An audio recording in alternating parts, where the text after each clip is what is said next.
我今年到目前为止，大概已经看了快20套韩剧了。对，然后我去年看了50几套韩剧，所以请叫我韩剧小老师。女神想要改造自己，上网去网购，也在买京东，什么都是京东送来的包裹，上面也是贴了一堆京东的 logo。我可以不要再看到京东了吗？ Hello， 各位观众，大家好，欢迎收看以及收听这一集的《闹着地球聊》，我是 Lemon， 我是孝轩。那我们这一集要讨论的主题是什么？我们今天要讨论主题可能是你最喜欢的主题，近期以来最有趣的主题之一。好难得哦！没有之前的我也都很有兴趣，好不好？好，但是这个可能会比较有趣一点嘛。对，我们今天要讨论的就是中国商品置入在韩国戏剧中所引起的争议。有那么多争议吗？不过真的好多置入哦。但是在讲这一集的主题之前，我想要先恭喜一下，就是韩国的影人，就电影人尹汝贞奶奶，他们叫国民奶奶。她在我们录影的前一天呢，她拿到奥斯卡金像奖的最佳女配角奖，也是30几年来第一个在奥斯卡拿到大奖的亚洲的演员。那其实不只是今年，去年韩国电影《寄生上流》也是横扫奥斯卡，拿下4项大奖。所以我觉得可以说，韩国的至少在戏剧方面，已经是我们亚洲的首屈一指的国家。我可以这样说吗？我可能不会这么认同，但是我觉得他们近期上在那个文化输出上面的表现是非常出色。这样，而且你刚刚说那个韩剧，因为要做这一集的节目，我算了一下，我今年到目前为止，大概已经看了快20套韩剧了。对，然后我去年看了50几套韩剧，所以请叫我韩剧小老师。你怎么那么多时间可以看韩剧？对，我到底在干嘛？但其实我没有看很多韩剧啊，我看其实比较多的是那种综艺节目，然后还有 K-pop， 还有那个偶像团体。所以就是不管是在就是年纪稍微大一点的成年人，什么？年纪稍微大一点的成年人可能就会看韩剧嘛，但对我们这种年轻人来讲，可能就是偶像团体啊，它的音乐啊，就是也是非常就是受到大家的欢迎这样。但是我们今天主要会谈到的是朝鲜驱魔师，对不对？对，因为朝鲜驱魔师它在3月22号的时候开播，但没想到开播1天，它马上就下架，就是因为引起太多的争议了。主要的原因是因为就是它在早期媒体公开的剧情大纲里面，他就有提说，这个故事是在讲述朝鲜王室在罗马教廷的帮助下面建立国家。所以在那开播之前的时候，韩国网民就是觉得说，你现在是在干嘛？因为就是这个脑洞有点开太大。这3个比较重要的君主呢，在里面因为就是有一些怪力乱神的表现，然后被韩国民众批评说他是在扭曲历史，然后包括他还有拥护中国东北工程的一个争议这样子。什么是东北工程啊？中国东北工程就是它是中国它在2002年的时候开始的一个研究计划，然后就它不是真的在建东西，它是在研究他们东北3省还有高句丽啊、高句丽，然后几个少数民族，还有中国跟朝鲜他们关系的历史的一个研究计划。然后，但是他在那个计划里面呢，他就把那些古朝鲜、高句丽的那些古早的民族，把它矮化成是中原少数民族的一部分。也就是说，他把原本韩国人认为是他们自己的高句丽的历史纳入中国历史的一环。然后就有点像是把韩国人矮化，说你们祖先其实是我中国的一部分，这样，所以就让韩国人觉得说那你这么不尊重我们，就是有变成他们国家历史变成不是他们国家历史被中国侵占的感觉。然后某种程度上也是在文化遗产上面的纷争上面去就是透过修改史实，然后去达到政治上的利益。因为他们有一些高句丽，它因为很多国土在极盛时期的时候已经到中国辽东部分地区了。所以他们有些历史文物都留在现代的中国境内，然后当韩国他们要求说，你可不可以把这些文物还给我的时候，他就会拿出这个东北工程的研究成果跟你讲说，你们就是我们少数民族一部分啊，所以这些东西应该也是要归我们管的，这样。所以对他们来说，过去的高句丽，因为有部分领土在现代的中国，所以他们就变成中国的一部分了嘛。这个不是非常去脉络化的一个历史的解读方法吗？而且好像在朝鲜驱魔师里面还出现什么皮蛋啊、月饼啊、中国酒这个，所以让那个观众看的就非常的火大，说这到底是韩剧还是陆剧？对，但是因为它里面就是这个争议出来的时候，因为有皮蛋啊，然后中国风的建筑，然后还有月饼啊。所以韩国人不吃皮蛋吗？应该很少人吃皮蛋吧？因为外国人还把它称为恶魔蛋这样。那很可怕，千年马尿泡的。它是小时候我爸妈都跟我说那是马尿泡的，所以我都不吃。没有，它现在应该是化学加工品。好，没有。但是因为那个韩国人在提出抗议之后，然后他们剧组其实有曾经说，因为他们这个故事刚好设宴的那个地方，就是有出现皮蛋月饼的地方，刚好是在朝鲜跟中国的边境，一个叫义州的地方。他就觉得说，所以我们可能没有讲得很清楚，所以导致大家误会，因为是在边疆地带，所以出现中国失误也是很正常的这样。但是韩国人民不买账了，所以他就2集播完就喊卡。听说他花了大概8亿台币左右嘛，300多亿韩元去拍摄，那我们就惨赔吗？对，因为他们大部分广告组也退出来了，他原本有20几个广告组。我听说好像三星啊、LG、Dyson 这些全部都退出了，大家都怕扫到台风尾。对，然后还有他们其中一个主要的制作公司就是乐天，他也退出来。然后但是演员也因为这样子受到一些争议，然后包括也烧到就是他的编剧朴济玉，因为朴济玉上一部很有名的韩剧，对，哲仁皇后。但因为哲仁皇后她的争议就是它是改编于就是中国的一个网络剧嘛，太子妃升职记。好，对，就是类似这种，对，就是它是因为是改编中国戏剧，所以对韩国人来讲，他就会觉得说啊，你就是在卖国，然后你一直在，因为它里面有个桥段是说他在讥笑一个韩国非常重要的文化遗产，就是朝鲜王朝实录。然后后来他们一查之后，还发现说，制作朝鲜驱魔师的其中一个公司是 YG 的子公司。那 YG 它其实很大的股东，大家都知道就是腾讯，就觉得啊，它是中资在入侵我们的文化产业。虽然最后 SBS 出来，后来有一个澄清说，这100%就是韩资的制作的影剧，但是就是大家也知道，就是如果你真的有心的话，你的资本是可以借有很多跳板，然后把它可以不断的洗进来啊。对，所以就是韩国人民的不满还是很强烈，所以他们上了青瓦台联署之后，不到1天的时间，就是大家出来道歉，演员出来道歉，然后导演出来道歉，然后最后整出去就下架，这样。好惨。不过我觉得我大概可以理解，就是韩国人为什么这么愤怒，因为最近这几年真的就中国的商品置入韩剧非常的这个状况非常的明显，而且已经到严重的地步。为什么我说严重呢？因为我记得应该上个月吧，我看那个女神降临，我真的看不到几集我就再也不看。为什么呢？因为根本就是中国降临，它里面就大大的京东不断的出现，坐公车也要看到京东，然后女神想要改造自己上网去网购也在买京东，什么都是京东，送来的包裹上面也是贴了一堆京东的 logo。我可以不要再看到京东了吗？就你知道这种感觉吗？而且对于韩国人来讲，就是京东并不是他们会用的购物平台，然后在韩国其实也不像就是淘宝可能有虾皮在台湾这样。然后还有另外一个就是女神酱里面，他们有就是2个女1女2去便利商店里面吃自嗨锅，就自煮火锅。那对韩国人来讲说，我去便利商店我要吃的是泡面，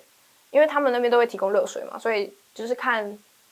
有一些综艺节目就拍艺人去便利商店吃点心什么，他们就会去买火腿肠，就是有点是那个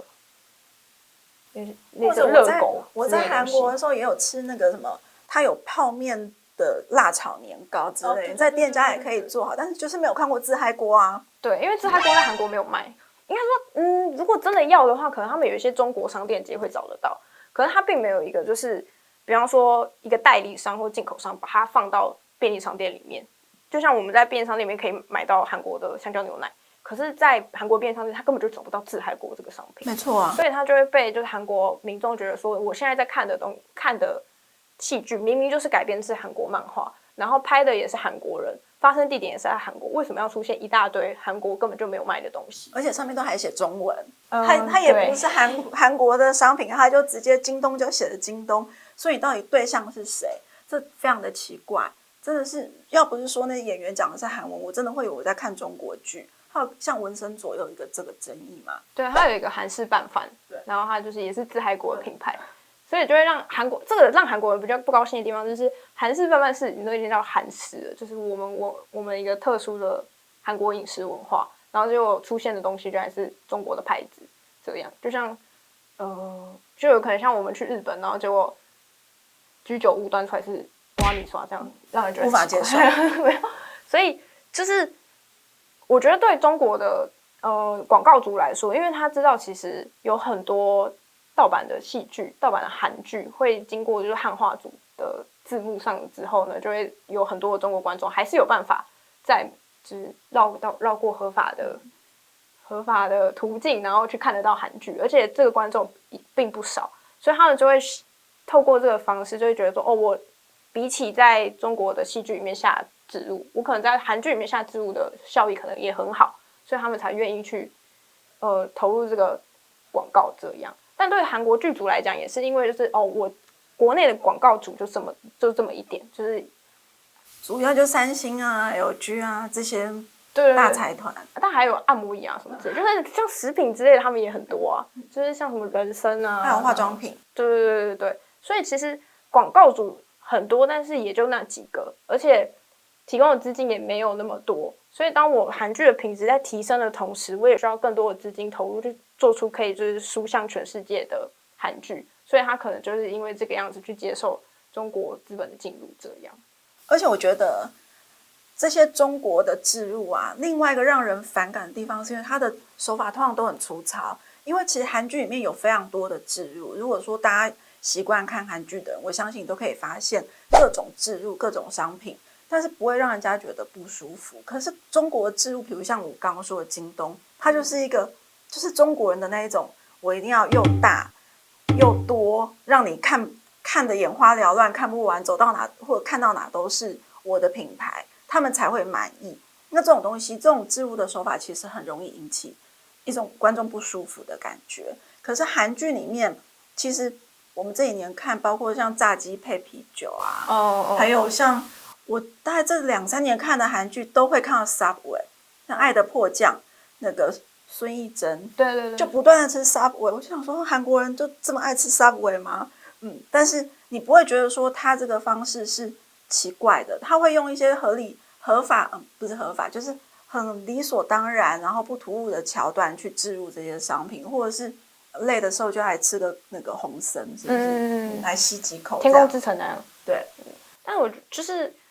觉得刚刚提到那个爱的迫降，就是他们有办法把置入的商品融入到推进剧情之中。就是你知道孙艺珍一开始就是都一个人吃 Subway， 因为就是他下属就说我们代表就是不喜欢吃饭的时候旁边有人都一个人吃饭。然后后来到后面他不是遇到了就是玄彬嘛，然后2个人在家里吃炸鸡，然后那个时候也是在置入那个炸鸡的品牌，所以就是从一个人变成2个人，让你感觉到就是2个人的感情升温，然后就那个孙艺珍终于不是一个人，然后他敞开心胸什么之类的，就是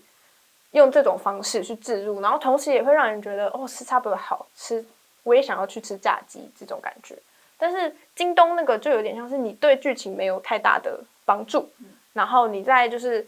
搭公车的时候，明明是韩国的场景，然后后面出现那个京东的看板，就是它也不是面积很小，然后它就一定会让你看见，就会让你觉得置入的手法有点过于粗糙。虽然有很多方式可以让它变得更融入啦，但我觉得也有主要原因是因为它本身就不是一个很好置入的产品。那另外一个是讲到文化的部分，因为在朝鲜驱魔师里面，其实很大一个争议也是跟文化有关嘛。到底这个文化是谁的文化？因为你不觉得最近这几年韩国跟中国很大一部分在吵这个吗？比如像泡菜是谁的泡菜？韩服是不是韩服？对中国人来说，中国人说这是我们明朝的服饰啊，这哪是什么韩服？对，就是诸如此类的。那你觉得呢？你怎么看这件事？到底这个谁才是那个抄袭的人？应该说韩国他们现代的有学者说，他们现代的年轻人，他们其实不太想要去正视，就是韩国以前是中国各个几数个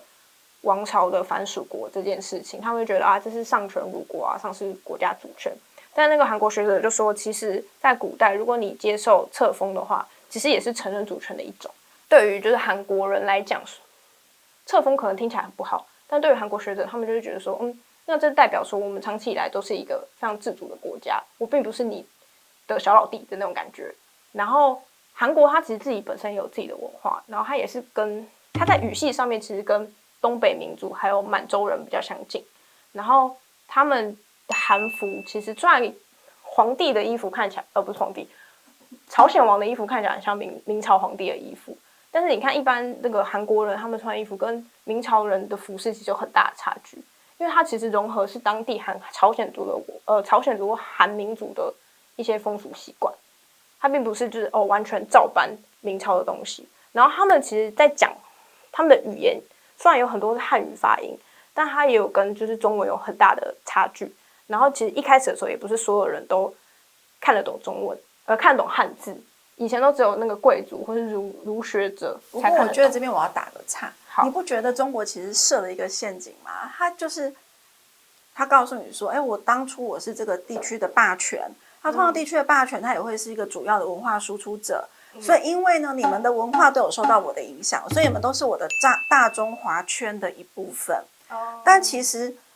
如果这个东西套用到欧洲，套用到美国，套用到英美之间的关系，你就会发现说它其实是一个陷阱。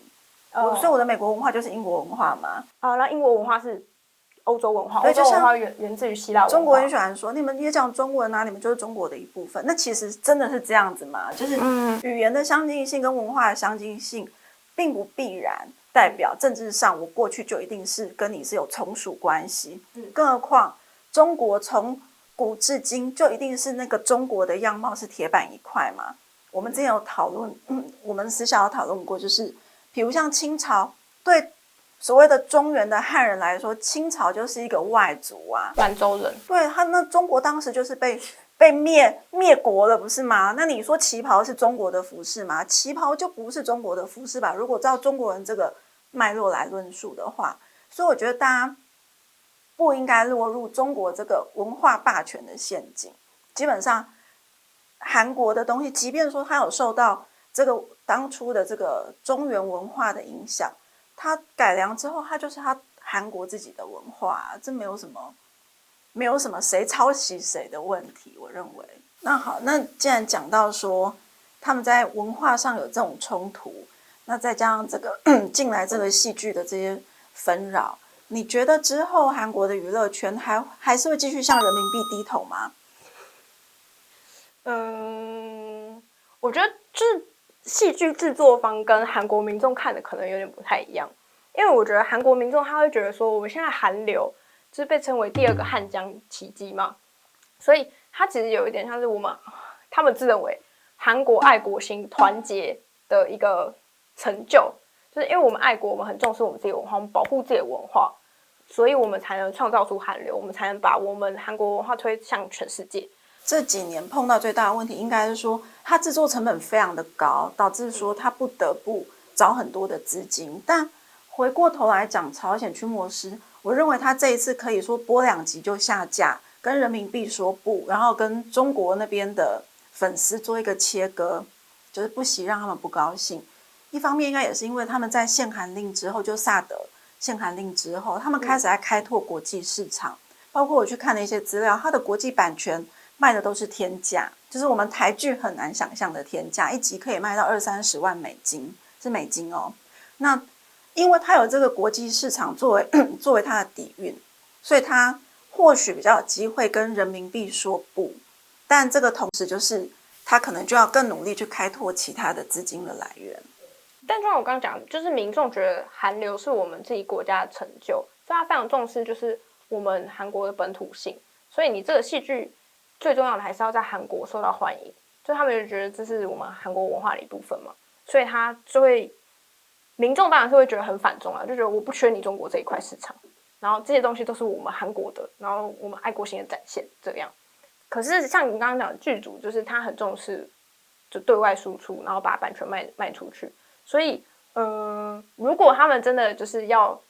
控制外资，特别是中国，他们现在关系那么紧张的话，那可能就是要从民间往上去推动政府立法限制，就是我可能因为他们原本这个置入的法律，他是到2010年他那个广电法的时候，他才去松绑，不然原本他是规定说你这个商品你是不可以出现 logo 的，你的那个产品你也不可以让大家知道说你这个到底是哪一家的产品，然后它只能以赞助的形式出现在戏剧里面。那后来松绑之后，他有规定说你露出的比例是多少的，然后你出现的时间是多少，有一个明确的规范之后，他们就是会去依照这个法律的规范然后去写出一个适合的剧本，去做一个精美的包装，让你觉得置入看起来是很像呼吸一样的事情。所以就是这个，我觉得这个问题是它现在就是浮现了，然后它要引起更多的关注，然后更多人去推动，它有一天就会让韩国政府去意识到说，我们不可以让我们自己创造出来的汉江奇迹，我们不可以让我们自己创造出来的韩流，让别人来搭顺风车，变成中国奇迹。没有。所以总而言之呢，我觉得其实最重要就是市场要够大，不要把鸡蛋全部都放在同一个篮子里面，这才是可以让自己的文化就是不要就是轻易的受到钳制一个最基本也是最好的方法。可以这样说吗？所以现在韩国就是他们有很多戏剧，他们都会卖到中东去啊。他们甚至就是还有东南亚好多人在看。对，他们甚至在就是阿联酋那边有办那个 K-pop 艺术节。所以我觉得韩剧这个其实也可以让我们台湾做一个参考，对，不要总是人民币很香，人民币没有这么香，好吗？好，可以吗？可以。好，所以就是虽然熬夜看剧很开心，你有常熬夜看剧吗？还蛮长的。我昨天就熬夜看了《文森佐》。不行，我觉得，但我跟你讲，太晚睡人老得快，所以大家还是要早睡，好不好？就是皆さん，我们下周再见，拜拜。